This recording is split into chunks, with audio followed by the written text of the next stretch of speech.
informe motivado explicando las razones, por referencia a la historia clínica de la mujer, justifiquen cuál es esa grave enfermedad y por qué no se puede resolver ese problema de otra forma.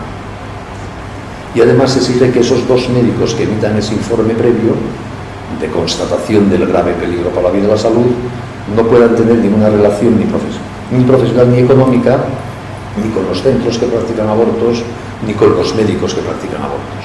Se busca así una independencia de criterio que, aparte de la propia motivación que permitirá un control de los informes a posteriori, garantice en principio un mayor rigor ético y profesional en la emisión de esos informes. A mí este punto me parece esencial, porque dado que la inmensa mayoría de los abortos que se realizan en España se hacen al amparo del grave riesgo para la salud psíquica, si no se controla bien ese supuesto, en la práctica, aunque se apruebe esta ley, seguirá habiendo más o menos el mismo número de abortos. Tendremos una ley mejor desde el punto de vista pedagógico, de configuración legal, pero el número de abortos podría seguir siendo el mismo. Y por eso, en las alegaciones que hemos presentado desde el Foro de la Familia y Red Madre al Ministerio de Justicia sobre este anteproyecto, que es un largo documento de 11 folios, hemos pedido, entre otras cosas, que además se exija que esos dos médicos sean funcionarios públicos del Sistema Nacional de Salud, para evitar que haya un incentivo económico a la emisión de los informes. Los funcionarios cobran lo mismo, emitan el número de informes que emitan, y dos, se jugarán su prestigio profesional y su prestigio técnico si emiten informes poco responsables. Creo que eso daría mucho más seriedad y evitaría riesgos de mercantilización contraria a la ética por algún profesional con poca conciencia de la emisión de este informe. El artículo 2 de la ley modifica otra ley, la Ley de Enjuiciamiento Civil, y lo hace para, y aquí me voy a detener muy poquito, plantearse el problema de si una chica menor de edad está en uno de estos dos supuestos que siguen siendo punibles y no piensa lo mismo que sus padres sobre el aborto. Como vuelva a exigir el consentimiento de los padres, puede darse el caso de que la chica no quiera abortar y los padres quieran que aborte, o al revés, que la chica quiera abortar y sus padres no. Según mi experiencia en Red Madre, lo que es más frecuente es el supuesto de chica que no quiere abortar y padres que quieren obligarla a abortar, mucho más que el otro supuesto.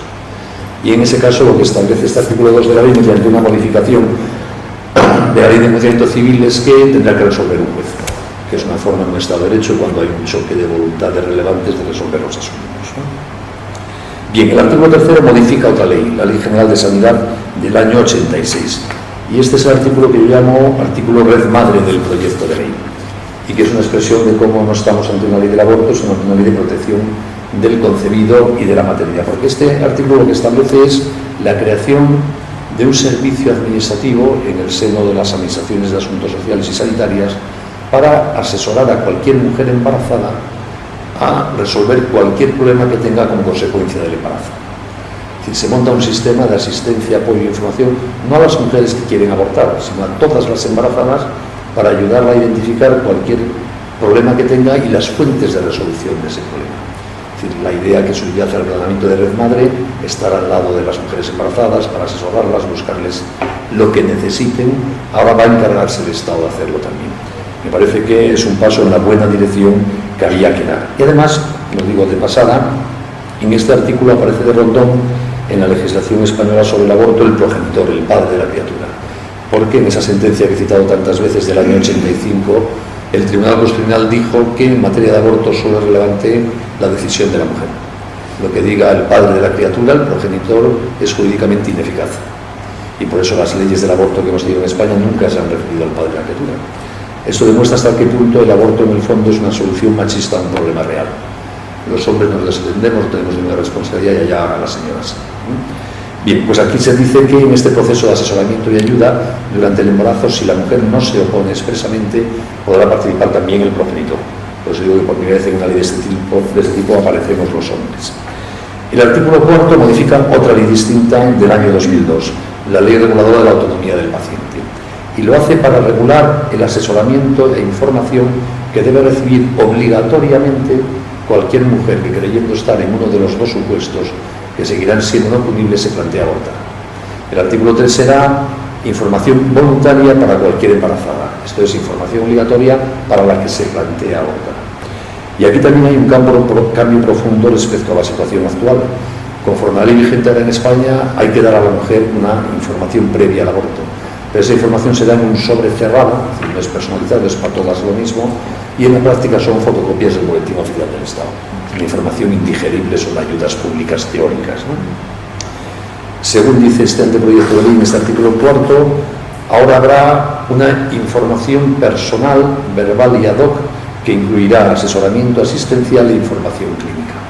Es decir, a la mujer se la escuchará, se identificará su problema y se dará la información adecuada a su problema.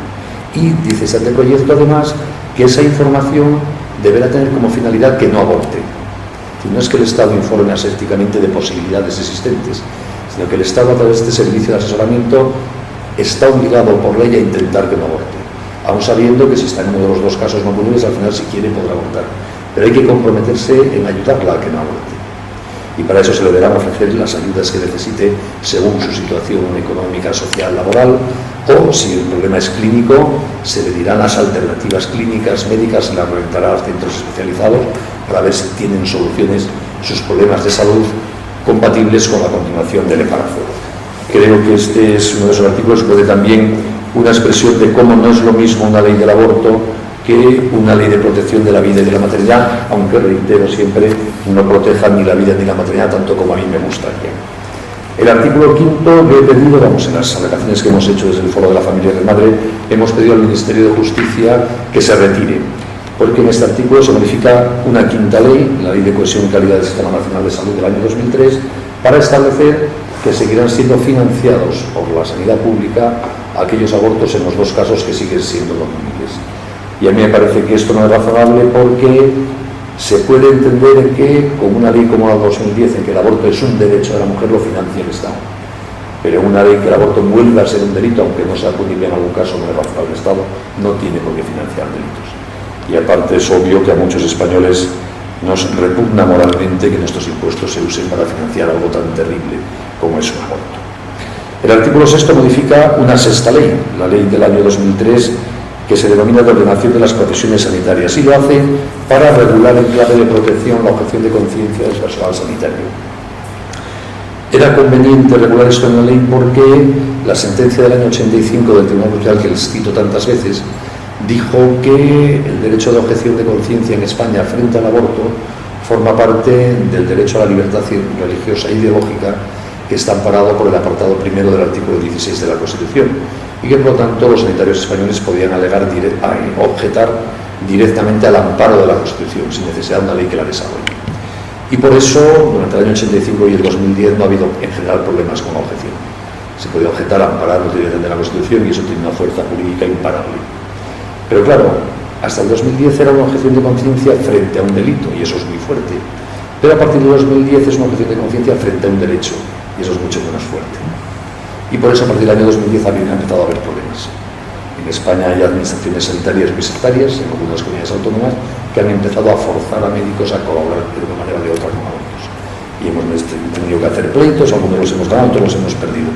Pero por eso era conveniente volver a restablecer con fuerza la objeción de conciencia. Y este artículo 6 lo que hace es afirmar que todo el personal sanitario, no solo el que interviene directamente en la cirugía abortista, que es lo que decía la ley del 2010, puede plantear objeción de conciencia sin límite alguno. Tiene algún detalle que no me gusta, como por ejemplo que exige que los funcionarios públicos, el personal del Sistema Nacional de Salud, tienen que declarar su condición de objetores en la semana siguiente a tomar posesión de su cargo. Y a mí eso no me gusta, no porque creo que es inconstitucional, porque los derechos constitucionales se ejercitan, no hay que declararlos. Yo ahora estoy ante ustedes ejercitando el derecho de libertad de expresión y como lo hago, vengo y hablo, no lo declaro previamente en ningún registro administrativo. Pues la objeción de conciencia lo mismo, como está en la Constitución, se objeta y punto. No hay que inscribirse en ningún registro previo. Y además porque si no puede ser un cierto arma de presión contra los médicos. Porque si tú tienes que declarar que eres objetor, en ese momento seguro que nadie te dice nada. Pero a lo mejor luego a la hora de los ascensos, de la promoción, de cubrir jefaturas de servicio, a lo mejor te pasan factura. Por eso prefiero que este requisito se suprima. Y por último, el artículo 7 de la ley modifica una séptima ley, en este caso la Ley General de Publicidad del año 88, y lo hace para prohibir en España la publicidad de centros, establecimientos, servicios, medios, prestaciones técnicas o procedimientos para la práctica del aborto. Como el aborto pasa a ser un delito, se prohíbe su publicidad libre en el mercado como si fuese un servicio. Creo que es un detalle accesorio o secundario, pero una expresión de cómo la óptica de ley de protección del concebir de la maternidad lleva a establecer normas que una ley del aborto no tendría ningún sentido. Y la ley concluye con una disposición derogatoria que deroga íntegramente la ley del 2010. Y esto me parece muy relevante porque así no solo se deroga la regulación del aborto que había a partir del artículo 11 de la ley del 2010, sino aquellos primeros 11 artículos sobre la salud sexual y reproductiva que son tan preocupantes y que seguían en vigor. Y concluye el anteproyecto con 4 disposiciones finales de carácter puramente técnico-jurídico sobre la entrada en vigor de la ley, su ámbito territorial de aplicación y su desarrollo reglamentario. Este es el anteproyecto. ¿Qué opino yo sobre él? No es mi ley, no es mi modelo de ley. Mi modelo de ley sería una ley que proteja siempre y sin excepción de ningún tipo la vida de todos los no nacidos y una ley que proteja siempre y sin excepción de ningún tipo a toda mujer embarazada para que ninguna esté sola ante los problemas derivados de su embarazo. Y esta ley no llega tanto, ni en la protección de la vida ni en la protección de la maternidad. Por lo tanto, no es mi modelo de ley. Pero a la vez debo decir con rotundidad que es un inmenso paso adelante desde la situación actual hacia ese modelo al que quiero llegar algún día. Y por lo tanto, como tal paso adelante, yo lo aplaudo. No es todo el paso que a mí me gustaría dar, pero es un sensible y valiente paso adelante. Por lo tanto, creo que merece la pena que se apruebe. Si se aprueba, yo al día siguiente pediré ya su derogación para sustituirla por otra que proteja más la vida y la maternidad. Pero creo que hay que facilitar que se avance. Y además la vida humana suele avanzar paso a paso. No se suelen cambiar las cosas de la noche a la mañana, ¿no?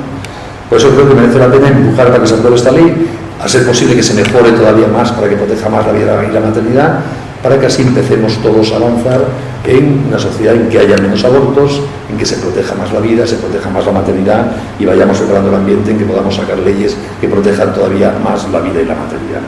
En concreto, desde Red Madre y el Foro de la Familia hemos enviado al Ministerio de Justicia, junto con estas alegaciones, un proyecto de ley íntegramente redactado de 20 artículos de protección de la maternidad, pidiendo que una vez que se apruebe esta ley, se apruebe una ley específica y singular de protección de la maternidad, porque me parece que eso es clave. Hay que ponerse al lado de la mujer embarazada para que no aborte con todas las consecuencias. Y ahí el Estado debiera ser mucho más generoso, jurídica y presupuestariamente en la definición de políticas públicas. Y me gustaría que así se haga. Bien. Y esto, como les dije desde el principio, no es una conferencia teórica para hacerles a ustedes expertos en derecho. Pretende ser una conferencia muy práctica. ¿Cómo quiero concluirla yo? Animándoles a implicarse en este debate. Los políticos tienen sus responsabilidades. Aprobar leyes, votarlas en el Parlamento. Los que no somos políticos tenemos una responsabilidad mucho más importante, que es cambiar la conciencia y el corazón de todos los que nos rodean para que amen la vida y se comprometan con ella y la respeten. Si dejamos este tema solo en manos de los políticos, tardaremos mucho en resolverlo o no se resolverá nunca. Y tienen mucha responsabilidad. Pero el problema de verdad al final se arregla cambiando el interior de las personas. Y al lado de las personas estamos nosotros, no los políticos. Cada uno de un grupo de personas. Por eso, por el mero hecho de vivir en esta época, en 2014, aquí en España, por vivir en una época en que el mayor problema y la mayor injusticia de nuestra sociedad es el aborto, tenemos la obligación de resolver este problema, de asumir nosotros este problema. Si estuviésemos dando esta conferencia en Estados Unidos, en Virginia, por ejemplo, en 1850, yo les estaría hablando de la esclavitud, que era el problema de aquella época y el problema que había que resolver. Pero como no estamos allí en aquella época, sino aquí en la nuestra, tengo que hablarles de este asunto y pedirles que nos impliquemos. Antes les puse el ejemplo de cómo 1,5 millones de personas en la calle, en octubre del 2009, pusieron en marcha ese convencimiento político que lleva a que estemos debatiendo esto. Hay que seguir impulsando ese tipo de cosas. Hay que hacer que haya cada vez más masa crítica en España para que la perciban los políticos y no les quede otro remedio que avanzar hacia un mayor compromiso con la vida. Y eso, repito, es responsabilidad de todos. Nadie está excluido ni por edad, ni por salud, ni por cortas luces intelectuales, ni por nada, porque todos podemos hacer algo. Y en concreto a mí me gustaría sugerirles 3 cosas que todos podemos hacer para provocar un incremento de la revolución en defensa de la vida que ya está en marcha en el mundo. Además de estas 3 cosas, cada uno podrá hacer más, según sea padre o madre, o abuelo o abuela, o médico, o cura, o profesor, puede hacer más cosas, pero hay 3 que todos al menos podemos hacer. y como podemos hacerlas, estamos obligados a hacerlas. La primera es poner al servicio de la causa de la vida el mayor poder que tenemos los seres humanos, que es el poder de hablar. Es un poder revolucionario, porque cada vez que hablamos nos metemos en el interior de la cabeza y el corazón de quien nos escucha y entramos ahí con capacidad de transformar lo que hay, de reformatear ese interior.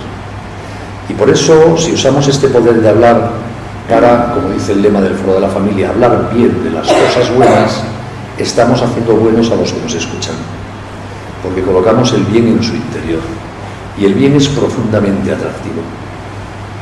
Por eso yo les propongo que asumamos la responsabilidad de hablar bien de la vida, de la maternidad, de la sexualidad responsable, del cuidado y del compromiso con los demás. Porque si hacemos eso, esos valores irán extendiéndose a nuestro alrededor. Y miren que hablo de hablar bien de las cosas buenas, no mal de las malas. Hablar mal de las cosas malas no sirve para nada.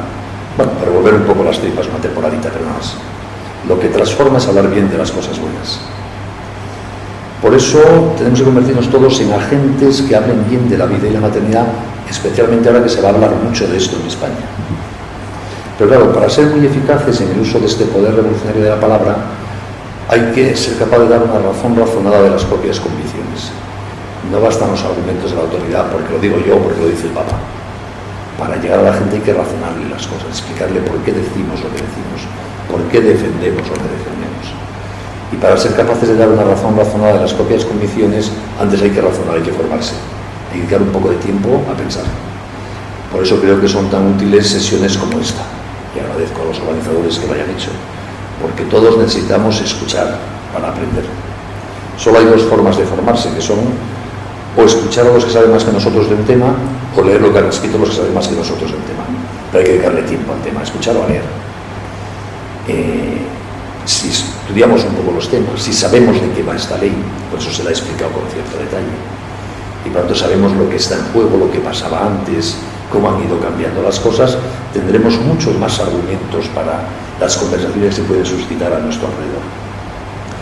La segunda cosa que todos podemos hacer es generar cada uno en nosotros mismos una mirada red madre, una mirada de compromiso cariñoso con las mujeres embarazadas a nuestro alrededor. ¿Por qué no abortan mujeres desconocidas de ciudades que no están en el mapa? Abortan nuestras hijas, nuestras nietas, los de la pandilla de nuestros hijos, los compañeros de clase de nuestros hijos o hijas, la vecina del quinto. Y por lo tanto, si nosotros de verdad amamos la vida, tenemos que estar pendientes con cariño de los embarazos en situación evidente problemática que haya a nuestro alrededor, para acercarnos a esa chica y darle en primer lugar la enhorabuena en vez del pésame, que es lo que le dirá mucha gente. Y luego, con cariño, necesitas algo, te puedo ayudar en algo, tienes algún problema. Porque si hoy día una chica se queda embarazada en una situación mínimamente problemática, porque es muy niña y cómo va a tener el niño, porque ya es mayor, igual el niño viene mal, porque tiene trabajo y cree que lo puede perder, o no lo tiene y así como lo va a encontrar, porque tiene pareja y esto la chantajea para que aborte, o no la tiene y sola cómo va a sacar adelante al niño. Si una chica se queda embarazada en una situación de problemática, hoy en España le van a plantear que aborte, o se lo va a plantear ella, porque esto es lo que pasa a nuestro alrededor.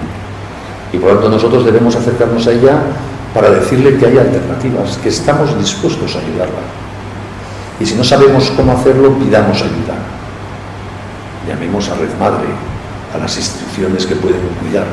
Yo entiendo que si a una abuelita, su nieta le dice que una chica de su pandilla de 14 años acaba embarazada, no pinta mucho la abuelita yendo a ver a la niña de 14 años, pero deberá preocuparse de que alguien alrededor de esa niña se ocupe de ella. No vale mirar para otro lado y decir, yo no tengo nada que ver con esto. Claro que tenemos que ver. Si amamos la vida, todas las vidas son nuestra responsabilidad, hasta ahí podríamos llegar.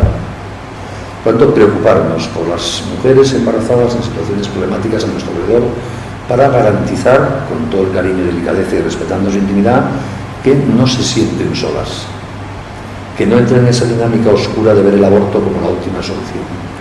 Porque cuando una chica se queda embarazada en una situación problemática, no ve el aborto como una alternativa a considerar en frío.